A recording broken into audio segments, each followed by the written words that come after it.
Accroche-toi bien à ton siège car dans la vidéo d'aujourd'hui, je t'emmène faire un tour à bord d'un vaisseau légèrement décrépit.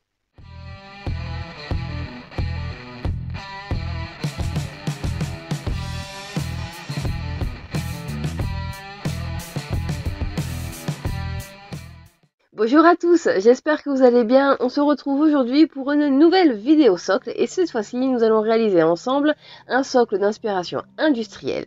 Et en grande fan de Nurgle que je suis, on va lui ajouter des petits détails un petit peu cracra, comme j'adore. Allez, c'est parti! Pour réaliser ce socle, on va vraiment avoir besoin que de très peu de matériaux, à savoir une paille en plastique, des petits morceaux de lanières plastiques qui servent à entourer les colis lors des expéditions et du carton, en l'occurrence du carton d'emballage de Weidarf, pour rester un petit peu dans le thème. Je vais commencer par venir tout simplement plier ma paille au niveau de la partie striée pour obtenir vraiment un beau coude assez régulier et je vais ensuite la coller à la superglue sur mon socle.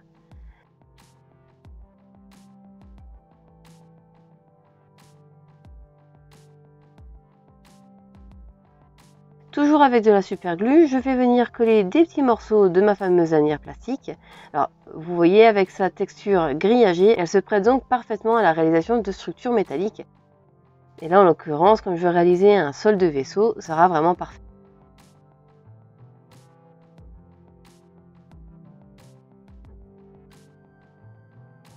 Et ensuite, je vais venir découper dans du carton des formes qui correspondent aux parties que je n'ai pas recouvertes avec mes autres matériaux. Donc je commence par venir tracer des carrés dans lesquels je reporte la forme de mon socle, que je vais ensuite venir tout simplement fixer eux aussi à la superglue.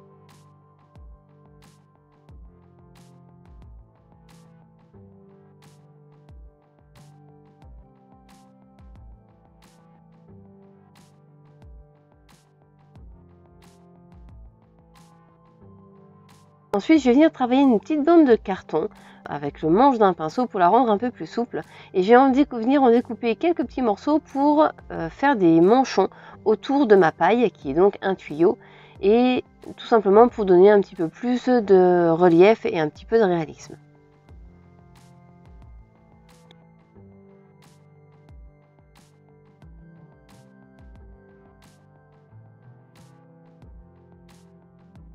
Toujours pour donner un petit peu d'épaisseur à l'ensemble, je vais venir rajouter quelques détails en carton sur les parties déjà cartonnées. Alors là, vous voyez, effectivement, elles sont plus grandes que le reste de mon socle. Je viendrai retravailler la forme générale après.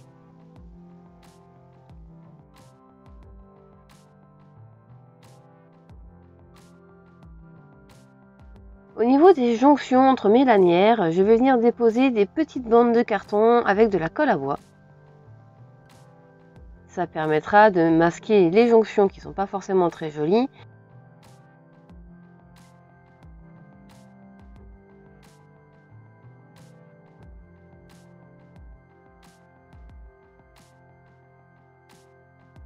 Une fois que tout est bien sec et que tout est sous-couché en noir, je viens tapoter de la peinture métallique par-dessus l'ensemble. Dans un premier temps, je viens donc la tapoter et la brosser absolument sur toute la surface. J'accentue certains endroits, histoire de commencer déjà à jouer un petit peu avec les ombres et la lumière.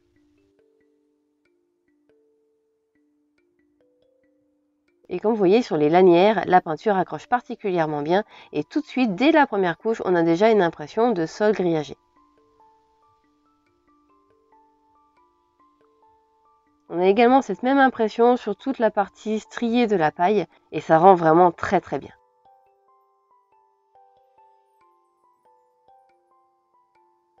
Afin d'apporter un petit peu de nuance à mes parties métalliques, de ne pas faire quelque chose de tout à fait monochrome, je vais venir jouer un petit peu avec les lavis que je vais déposer sur mes parties.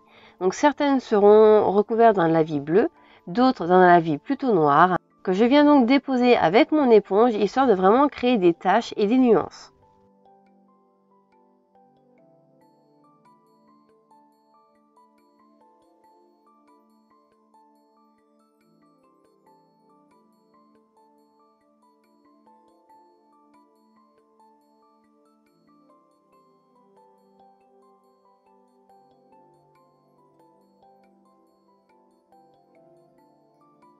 Ensuite, je vais venir éclaircir toutes ces parties, les parties bleues avec une peinture métallique légèrement bleutée.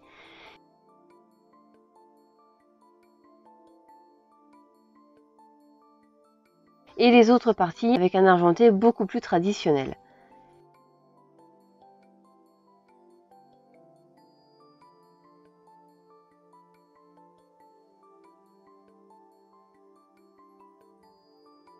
Il n'y a que pour le dernier éclaircissement que je vais passer la même teinte absolument partout, uniquement pour mettre vraiment les arêtes et les détails les plus importants en valeur.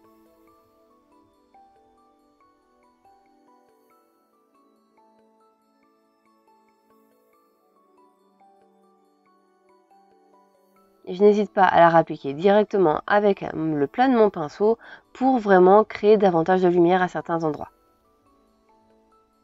Pour casser un petit peu ce côté gris monotone, je viens donner une petite couleur bronze à tous mes manchons.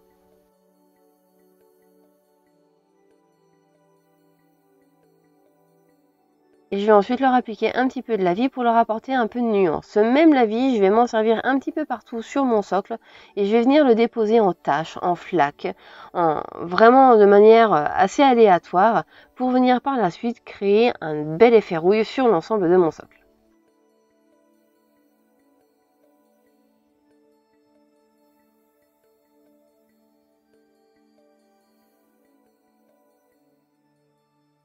J'apporte un petit peu de lumière à mes manchons avec différentes peintures métalliques en finissant par de l'argenté pour capter davantage la lumière.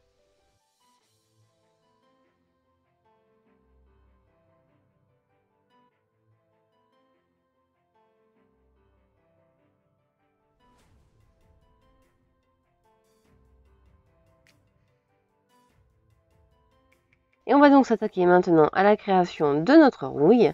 Et pour cela, je vais donc appliquer en couche généreuse du Typhus Corrosion à tous les endroits que j'ai marqués avec mon lavis à l'étape précédente. Ça, c'est vraiment une des peintures technicales de chez Games Workshop que je préfère. J'adore vraiment le rendu qu'elle a, on a vraiment quelque chose de très très réaliste.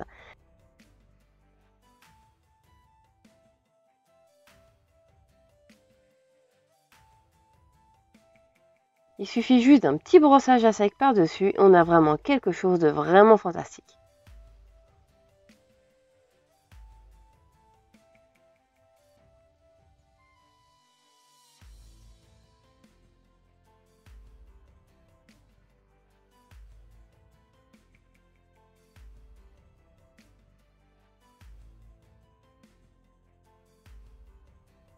Pour apporter un petit peu plus de réalisme, je vais revenir tapoter de la peinture métallique dans toutes ces parties rouillées. Alors comme vous voyez, les brossages, je les ai fait plus ou moins légers par endroits. Il y a des endroits où ils sont beaucoup plus légers, d'autres beaucoup plus appuyés. Ça permet de créer toutes les variétés de teintes naturelles que la rouille peut avoir. Et avec ce petit rehaussage d'argenté par-dessus, on a vraiment quelque chose de très naturel. Je vais ensuite venir créer un effet d'écoulement dans mes tuyaux. Et pour cela, je vais donc venir appliquer une bonne grosse goutte de colle à bois dans les extrémités de mes tuyaux.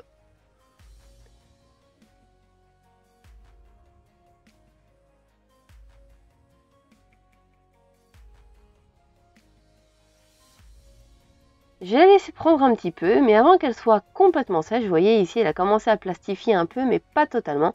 Je vais vraiment venir retravailler mon matériau pour lui donner la forme d'un liquide qui s'écoule.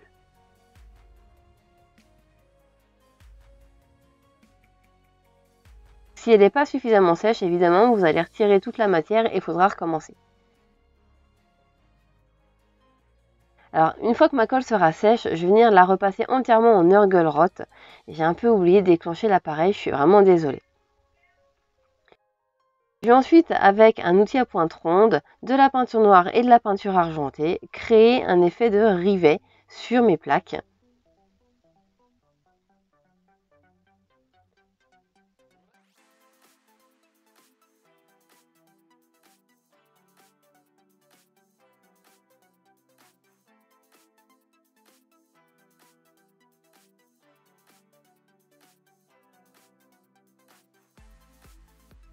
Avant de venir ajouter quelques petites touches de blanc dans mes flaques de liquide corrosif.